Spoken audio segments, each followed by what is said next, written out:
सर्वेभ्यः नमो नमः। अद्य वयं विद्यार्थमालायाः भाषाभ्यासं पश्यामः। आज आपण विद्यार्थमालेचा भाषाभ्यास पाहणार आहोत।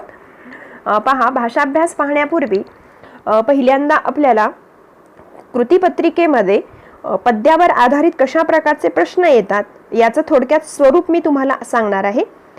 कारण तुम्ही नुकत्याच 8वीतून 9वीत आलेला आहात आणि त्यामुळे 8वीचं प्रश्नपत्रिकेचं कृतीपत्रिकेचं स्वरूप पूर्णतः वेगळं होतं आणि 9वीचं प्रश्नपत्रिकेचं कृतीपत्रिकेचं स्वरूप पूर्णतः वेगळं असणार आहे। तर या कृतीपत्रिकेमध्ये जो तिसरा विभाग असतो यह तृतीयः विभागः अस्ति सह पद्य विभागः अस्ति। पद्य विभागस्य कृते 18 गुणाः सन्ति की तिसरा विभाग हा कृतीपत्रिकेतील पद्य विभागाचा असतो। या पद्य विभागाच्यासाठी एकूण 18 गुण नेमून दिलेले आहेत, राखून ठेवलेले आहेत। तर या गुणांची विभागणी कशा प्रकारे झालेली आहे हे पहिल्यांदा आपल्याला समजून घ्यायचं आहे। हे जे 18 गुण आहेत ते 18 गुण एकूण 5 विभागामध्ये विभागलेले आहेत। त्याचे वेगवेगळे 5 विभाग आहेत आणि त्यामुळे प्रत्येक विभागाला कशा प्रकारे गुण दिलेले आहेत किंवा कशा प्रकारचे प्रश्न त्याच्यामध्ये आहेत हे आपण पाहणार आहोत। त्यातील पहिला विभाग पहा, प्रश्न तिसरा अ, पद्यांशं पठित्वा निर्दिष्टाः कृतीः कुरुत। अशा प्रकारचा प्रश्न असतो। हा प्रश्न एकूण 4 मार्कांच्यासाठी आहे, हे लक्षात घ्यायचं आहे। तर यामध्ये 2 उपप्रश्न असतात। त्यातील पहिलं जे आहे ते पहा, पद्यांशं पठित्वा निर्दिष्टे कृती कुरुत त्रितः द्वे कृती कुरुत, म्हणजे 3 पैकी 2 कृती आपल्याला कोणत्या तरी करायच्या असतात। 2 मार्कांच्यासाठी हा प्रश्न आहे। याच्यामध्ये पहा, पहिली जी कृती आहे ती क म्हणजे पूर्ण वाक्येन उत्तरत। पूर्ण वाक्यामध्ये आपल्याला उत्तर लिहायचं असतं। एकच प्रश्न दिलेला असतो, एका प्रश्नाचं उत्तर आपल्याला लिहायचं असतं। त्यानंतर मेलनम कुरुत, अत्र विशेषण विशेषाणां मेलनम अस्ति। विशेषण विशेषाच्या जोड्या आपल्याला लावायच्या असतात। किंवा पद्यात विशेषणानि चित्वा विशेषणे चित्वा लिखत, अशा प्रकारचा प्रश्न सुद्धा या ठिकाणी येऊ शकतो। हा 1 मार्कांच्यासाठी प्रश्न आहे। त्यानंतर यातलं ग पहा, संधी विग्रहम कुरुत, संधी विग्रह करा। इथे फक्त संधी विग्रहम कुरुत असंच येणार आहे का? तर नाही, याच्यामध्ये पूर्वपदम लिखत अथवा उत्तरपदम लिखत अशा प्रकारचे प्रश्न सुद्धा या ठिकाणी येऊ शकतात। तर पूर्ण वाक्येन उत्तरत, मेलनम कुरुत तथा संधी विग्रहम कुरुत या 3 प्रश्नांपैकी कुठले तरी 2 प्रश्न आपल्याला सोडवायचे आहेत। एका प्रश्नासाठी 1 गुण आहे, असे एकूण 2 गुण या प्रश्नासाठी आहेत। त्यानंतर पहा, प्रश्न तिसरा अ मधील दुसरं पहा, जाल रेखाचित्रम पूरयत। हा प्रश्न आपल्याला 2 मार्कांच्यासाठी आहे। पद्यावर आधारित वर जे आपल्याला 6 किंवा 8 गुणांचा जो पद्य उतारा येणार आहे त्या पद्य उतार्यावर आधारित रेखाजाल चित्र पूर्ण करा असा प्रश्न असणार आहे। याच्यामध्ये पहा, क्रियापदे लिहा असेल किंवा विशेषणे लिहा असेल किंवा एखाद्या गोष्टीचं वर्णन करणारे 4 गुण 4 विशेषणे सांगितलेले असतील त्या श्लोकामध्ये, तर तशा प्रकारचं रेखाजाल चित्र आपल्याला पूर्ण करायचं आहे। याला मराठीमध्ये आपण आकृतिबंध पूर्ण करा किंवा इंग्रजीमध्ये वेब पूर्ण करा असं म्हणतो। तर तो आकृतिबंध पूर्ण करायचा असतो तेव्हा पेनाचाच वापर करायचा आहे, पेन्सिल वापरायची नाही। त्याचबरोबर याच्यामध्ये 4 रिकाम्या जागा असतात। एका रिकाम्या जागेसाठी अर्धा गुण आहे। अशा एकूण 4 रिकाम्या जागा आपल्याला भरायच्या असतात। 2 गुणांच्यासाठी हा प्रश्न आहे। तर प्रश्न तिसरा अ, त्यातील नंबर 1 हा 2 गुणांच्यासाठी आहे आणि नंबर 2 हा 2 गुणांच्यासाठी आहे। असा एकूण 4 गुणांचा हा प्रश्न असणार आहे। त्यानंतर पहा, प्रश्न तिसरा आ जो असणार आहे तो आहे माध्यम भाषया उत्तरत। माध्यम भाषेमध्ये नाम मराठी भाषया उत्तरम लिखत। मराठी भाषेमध्ये आपल्याला काय करायचं आहे, प्रश्नाचं उत्तर लिहायचं आहे।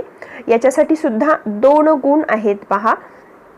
तर मराठीमध्ये उत्तर लिहित असताना आपल्याला वाटेल की खूप सोपं असतं, मराठीत तर लिहायचं आहे, पण तसं नाही। तर मराठीत उत्तर लिहित असताना आपलं लिखाण स्वच्छ असलं पाहिजे, शुद्ध असलं पाहिजे, नीटनेटकं असलं पाहिजे। हे तर लिखाणाचे नियम तर तुम्ही पाळलेच पाहिजेत। त्याचबरोबर जे मराठीत उत्तर लिहायचं आहे 2 मार्कांच्यासाठी प्रश्न असणार आहे, म्हणून उत्तर लिहित असताना त्या उत्तराचे 3 भाग करायचे आहेत। पहिला भाग हा प्रस्तावनेचा असणार आहे, नंतर दुसरा भाग हा मूळ उत्तराचा असणार आहे, तुमचा जो उत्तराचा आशय आहे त्या आशयाचा दुसरा परिच्छेद असणार आहे आणि तिसरा परिच्छेद हा समारोपाचा असणार आहे. तर प्रस्तावनेमध्ये काय लिहिणं अपेक्षित आहे, कुठल्या पद्य पाठातून हा प्रश्न घेतलेला आहे किंवा कुठल्या पद्यामध्ये या प्रश्नाचं वर्णन आलेलं आहे किंवा या प्रश्नामध्ये कशाचं, त्या श्लोकामध्ये कुठल्या गोष्टीचं वर्णन आलेलं आहे, हे थोडक्यात तुम्हाला प्रस्तावनेमध्ये लिहिणं अपेक्षित आहे. त्याचबरोबर उत्तराचा आशय लिहित असताना एखादी गोष्ट स्पष्ट करून सांगायची असेल तर ती फक्त पद्याचा अर्थच लिहायचा असं नाही, तर तुम्हाला समजलेला पद्याचा अर्थ किंवा ती गोष्ट पटवून देण्यासाठी व्यवहारातील वेगवेगळी उदाहरणे सुद्धा तुम्हाला या उत्तरामध्ये तुम्ही लिहू शकता किंवा एखादी मराठीतली म्हण असेल किंवा इंग्रजीतलं एखादी स्लोगन असेल ती सुद्धा तुम्ही या उत्तरामध्ये लिहू शकता. आणि शेवटचा जो परिच्छेद आहे तो समारोपाचा असतो, तो परिच्छेद करायचा आहे. इथे पहा, तुम्ही प्रस्तावना, उत्तराचा आशय आणि परिच्छेद अशा 3 परिच्छेदामध्ये जर उत्तर लिहिला तरच तुम्हाला 2 पैकी 2 गुण या ठिकाणी मिळतात, अन्यथा ते मिळत नाहीत. कशामुळे? कारण इथे पहा काय असतं की तुमचं लिखाणातली शुद्धता या ठिकाणी तपासली जाते, त्यानंतर तुमची भाषा शैली पाहिली जाते, त्यानंतर तुम्ही उत्तराची कशा प्रकारे मांडणी केलेली आहे ती मांडणी सुद्धा पाहिली जाते. त्यामुळे मराठी लिहित असताना आपण ज्या शुद्ध लेखनाच्या वेगवेगळ्या चुका करतो त्या चुका इथं तुम्ही करायला नाही पाहिजेत. हे या प्रश्नाचं उत्तर लिहित असताना लक्षात ठेवण्यासारखी गोष्ट आहे. तरच तुम्हाला या प्रश्नामध्ये 2 पैकी 2 गुण मिळतील. कारण 9वीचं जे स्वरूप आहे, जे प्रारूप आहे, तेच 10वीचं सुद्धा प्रारूप असणार आहे. आणि त्यामुळे आत्तापासून आपल्याला या सवयी लागल्या पाहिजेत. कारण 9वीचे पेपर आम्ही शाळेतले शिक्षक तपासत असतो, त्यामुळे एखाद्या वेळेस आम्ही ढिल्या हाताने तुम्हाला 2 पैकी 2 मार्क देऊ सुद्धा, परंतु आपण जेव्हा 10वीला जाणार आहोत तेव्हा आपला पेपर कोणाच्या हातामध्ये जाईल हे माहीत नाही. आणि या माध्यम भाषेमधले जे प्रश्न आहेत या एकमेव प्रश्नामध्ये किंवा माध्यम भाषा सरलार्थम लिखत इथं परीक्षकाला गुण तुमचे कपात करण्याची संधी आहे आणि ती संधी आपण त्याला मिळवून द्यायची नाही. त्यामुळे आपलं लिखाण शुद्ध असलं पाहिजे, लेखन नियमामध्ये बसणारं आपलं लिखाण असलं पाहिजे. हे माध्यम भाषेमध्ये उत्तर लिहित असताना लक्षात ठेवायचं आहे.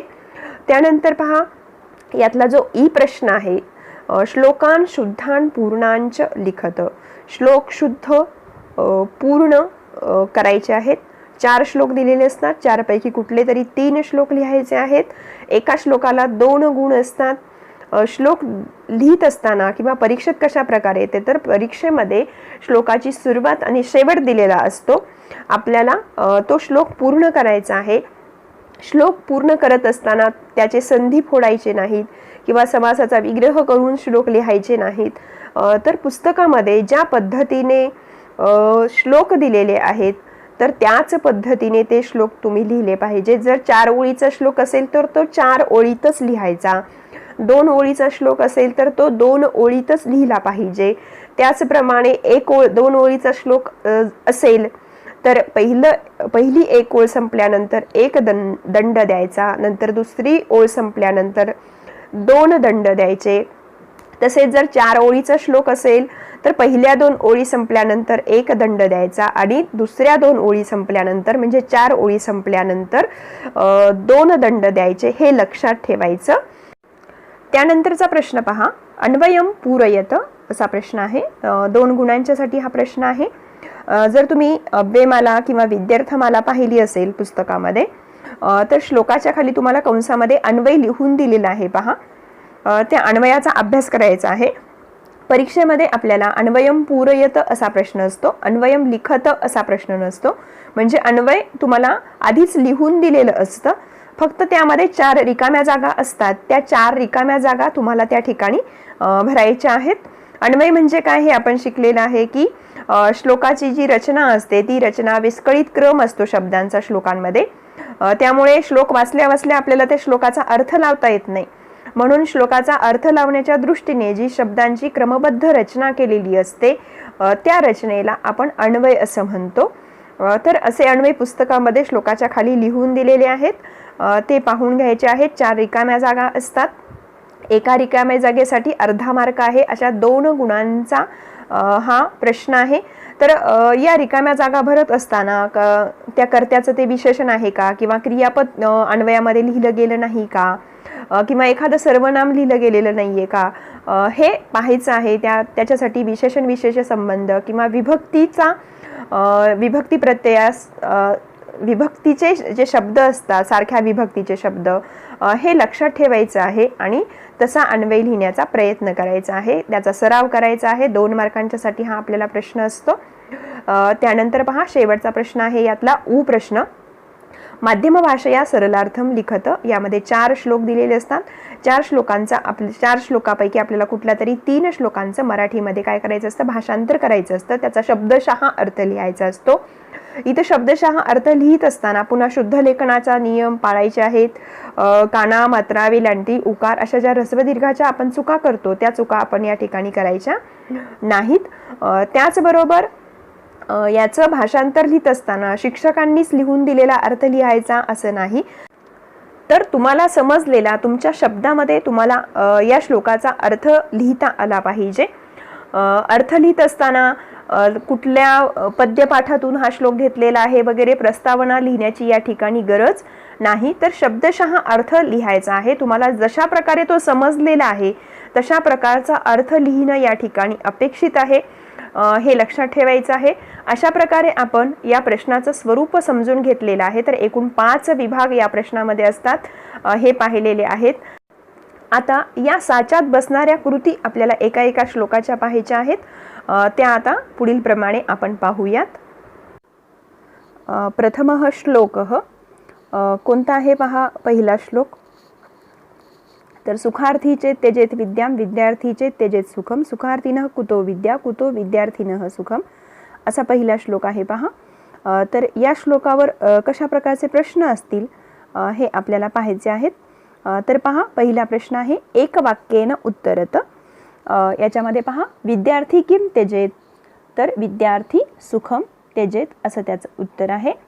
त्यानंतर पहा, दुसरा प्रश्न आहे सुखार्थी किम त्यजेत, सुखार्थ्याने काय टाकावे, काय सोडावे, कशाचा त्याग करावा, तर सुखार्थी विद्याम त्यजेत असं या प्रश्नाचं उत्तर आहे.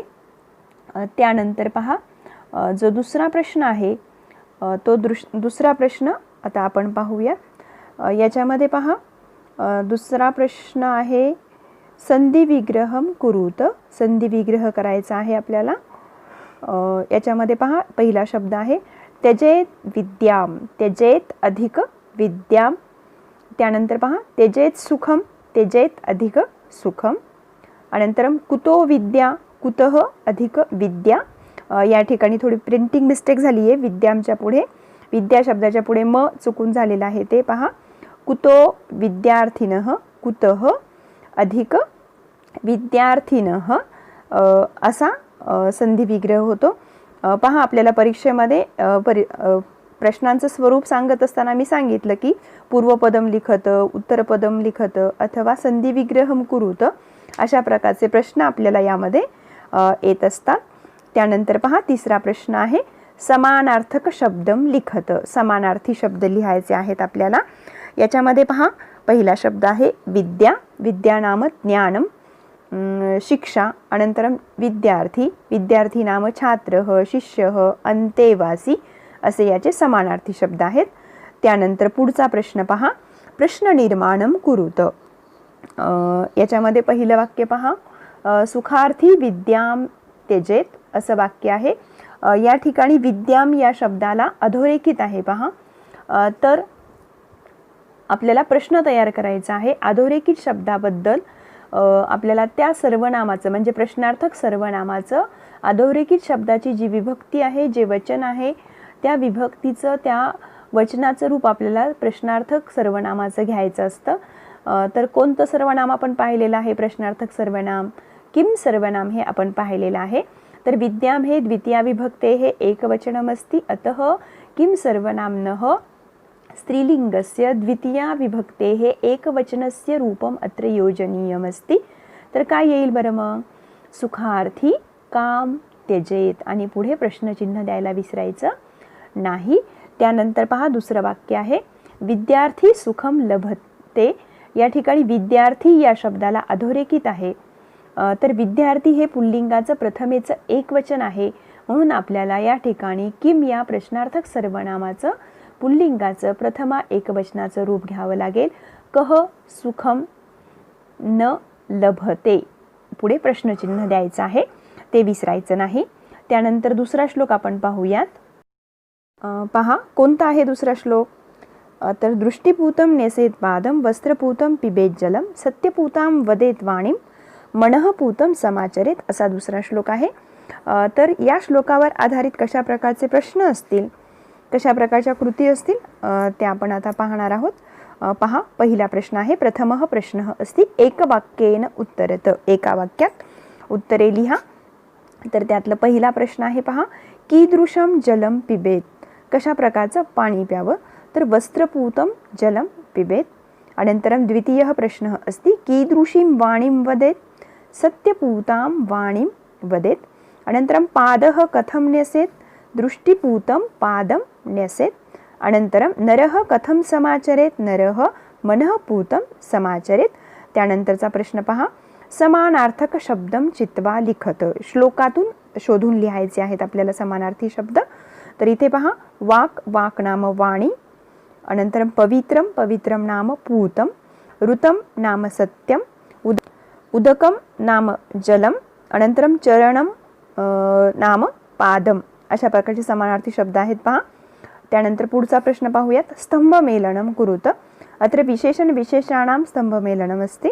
जोड्या लावायच्या आहेत, विशेषण दिलेले आहेत आणि विशेषाशी त्याच्या जोड्या लावायच्या आहेत. दृष्टिपूतः पादः, वस्त्रपूतं जलं, मनःपूतं आचरणं, अनन्तरं सत्यपूता वाणी, अशा प्रकारचा हा प्रश्न आहे पहा. त्यानंतर पुढचा प्रश्न आहे जालरेखाचित्रं पूरयत. मनुजः न्यसेत, मनुजः किं न्यसेत, मनुजः दृष्टिपूतं पादं न्यसेत. अनन्तरं मनुजः पिबेत, किं पिबेत, वस्त्रपूतं जलं पिबेत. अनन्तरं मनुजः वदेत, किं वदेत, तर मनुजः सत्यपूतां वाणीं वदेत. अनन्तरं मनुजः समाचरेत, कथं समाचरेत मनुजः, मनुजः मनःपूतं समाचरेत. अशा प्रकारचे जालरेखाचित्र आपल्याला परीक्षेमध्ये येतात, हे लक्षात ठेवायचं आहे.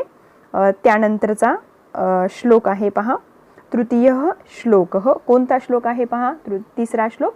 धनमलब्धं कांक्षेत, लब्धं रक्षेत प्रयत्नतः, रक्षितं वर्धयेत सम्यक, वृद्धं तीर्थेषु निक्षिपेत, असा तिसरा श्लोक आहे. तर या श्लोकावर कशा प्रकारचे प्रश्न आहेत ते आपण पाहूयात. पहिला प्रश्न आहे, एकवाक्येन उत्तरत. मनुजः कीदृशं धनं कांक्षेत, मनुजः अलब्धं धनं कांक्षेत. वृद्धं धनं कुत्र निक्षिपेत, वृद्धं धनं तीर्थेषु निक्षिपेत.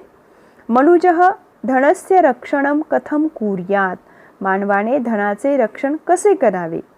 तर मनुजः प्रयत्नतः धनस्य रक्षणं कुर्यात, अशा प्रकारचे प्रश्न या ठिकाणी आहेत पहा.